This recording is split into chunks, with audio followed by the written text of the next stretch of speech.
시간 지날수록 윙 하고 팽창 속도가 빨라져야 더 멀리 떨어져 있겠냐? 윙 하고 팽창 속도가 느려져야 더 멀리 떨어져 있겠냐? 그래서 사실은 이게 일회용 초인성이 관측되고 나서 천문학자들이 졸려 당황합니다. 지금도 우주는 빵 하고 팽창을 하고 있어. 그러니까 이런 거야. 만약에 등속 팽창한다고 가정을 하고 그래프를 그렸더니 이렇게 나오는데 일회용 초인성을 실제로 관측을 해보니 관측 결과도 이러하더라. 만약에 이렇게 됐으면 우주는 무슨 팽창하는 거야?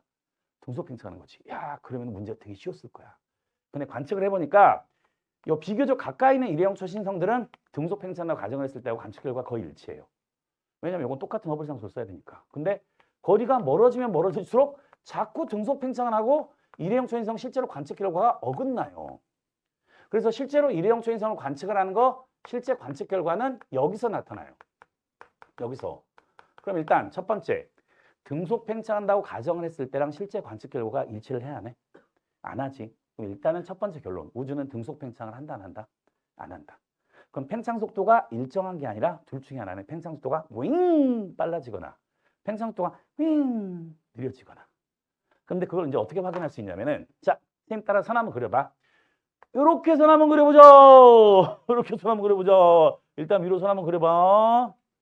그러면은 적색 편이가 하나인 어떤 동일한 일회용 초인성을 잡아가지고 자 등속 팽창한다고 가정을 했을 때 왼쪽 가서 겉보기 등급을 읽어본다고 해볼게.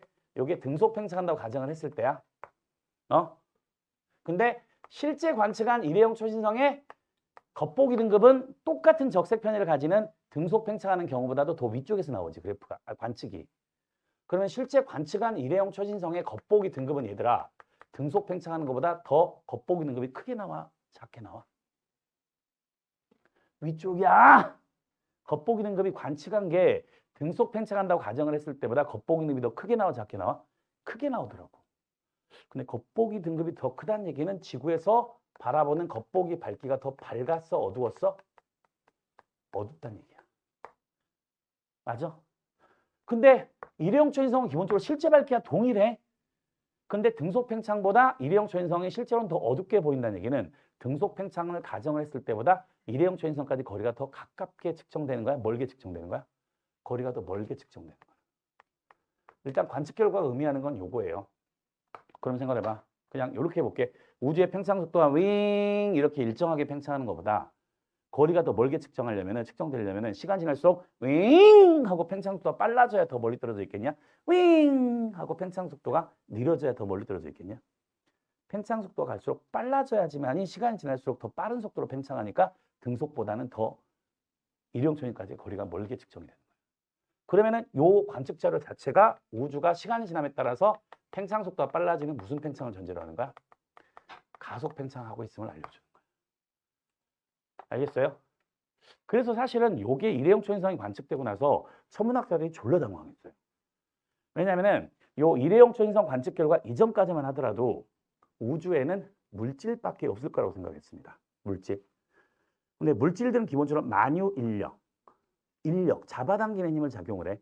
그럼 우주에 물질밖에 없으면은 이런 거야. 대폭발에 의해서 우주가 만들어졌지. 그리고 그 여파 때문에 지금도 우주는 빵 하고 팽창을 하고 있어. 근데 우주에 물질밖에 없으면 물질들이 계속 팽창하는 우주를 잡아당기고 있는 거야.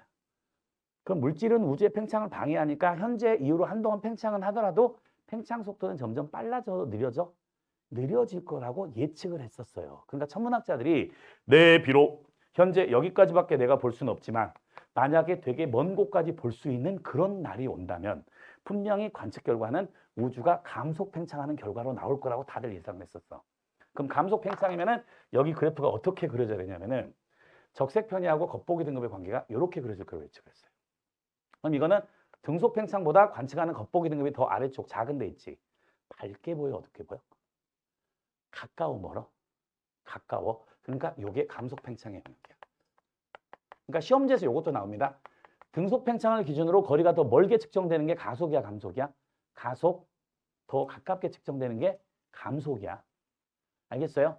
근데 이렇게 관측이 될 거라고 예측을 했는데 감속은커녕 등속도 아니고 오히려 감속하고 전혀 반대인 가속 팽창을 의미하는 관측 결과가 나와버린 거야. 그러니까 천문학자들이 존나 당황한 거지. 그 물질만 존재해서는 이걸 설명을 못하는 거야. 그 우주에 물질 말고 뭔가 다른 게 있어야 돼, 없어야 돼? 있어야 되는 거지. 그건 어떤 거냐면은 현재 팽창하는 우주가 갈수록 더 빠르게 팽창을 하고 있어. 그럼 이걸 잡아당겨야 돼? 오히려 팽창하는 쪽으로 밀어줘야 돼? 밀어주는 뭔가 우주의 구성 요소가 있어야 돼. 근데 잡아당기는 건 인력이라고 하지 않나? 그럼 미는 건 인력의 반대로 뭐라 불러? 청력이라고 하는데 물질은 절대 청력을 적용할 수가 없어. 물질은 다 질량이 있으니까 인력을 적용하는 거야. 그럼 물질이 아닌 뭔가의 우주의 구성 요소가 있어야 된다라고 하는 게 필요한 거예요. 이 과정까지는 무슨 말인지 이해되세요?